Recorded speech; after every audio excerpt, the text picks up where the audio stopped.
அப்போ ஒரு ஆண் எப்பவுமே ஒரு ஆணாக இருக்கணும். الرجال قوامون على النساء.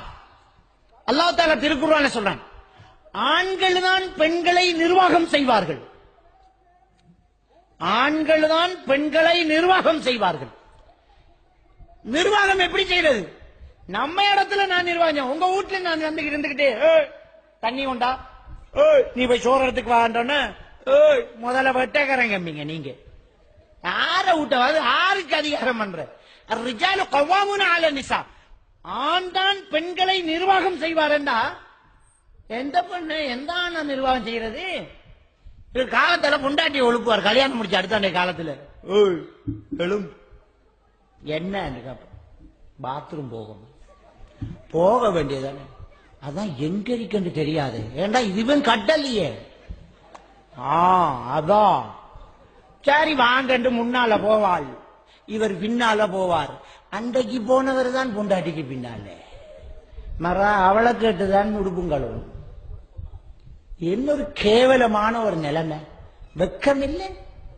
அந்த சீதனம் கொடுத்த கார ஓடி போறானு ரோட்டால போறானு நமக்கு வெக்கமா இருக்கு. அவனுல பாக்க ஐசுமா விட்டு மினி டேடி ஹைஃபை காரு சோசம் இல்லையா?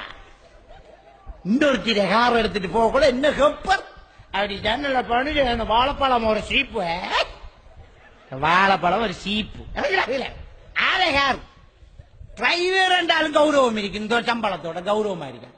இது சீதனம் வேண்டி எடுத்துக்கிட்டு கார்ல போயிட்டு ஊருக்குள்ள பெரிய கலக்கல் மன்னன் கேடு கட்ட ஒரு வெக்கமான ஒரு நிலை. வேதனையோட சொல்றேன். கௌரவமா செஞ்சிட்டு ரோஷமே இல்லாத ஆட்கள், ரோஷமே இல்லை. அது என்னோடு ஒரு அநியாயம் பண்ணுங்க பாருங்க. இன்னொருத்தர காசு பணம், இன்னொருத்தனுடைய சொத்து, வெக்கம் இல்லை. அடுத்தவன் சொத்துல அனுபவிச்சுட்டு இருக்கிறது. ஊராந்த சொத்து கல்லையில கை வைக்கிற மாதிரி தானே அவன் சொத்துல. அதுக்கு காரணம் சொல்லுவாங்க, அவங்க விரும்பித்தான தாராங்க. எங்க விரும்பித்தான் தாங்க. சண்டை ஒன்று பிடிச்சிப்பார், காலிக்கோட்ல கணக்கு வைப்பான். காவினிக்கு தந்த பெற்றுச்சு வரைக்கும் விரும்பி தந்தத்தை கேட்பானா? விரும்பி தந்தா ஒரு சண்டை மட்டும் நீ பிடிச்சு பாரு. காவினுக்கு எத்தனை பெற்றுச்சு அனுப்பினு உனக்கு மறந்துடும், அவனுக்கு நினைப்பிருக்கு. மாமனாருக்கு எண்ணி சொல்லுவான். 2500 பெட்டிசி, 2500 பிரின்சி வாழைப்பழம்.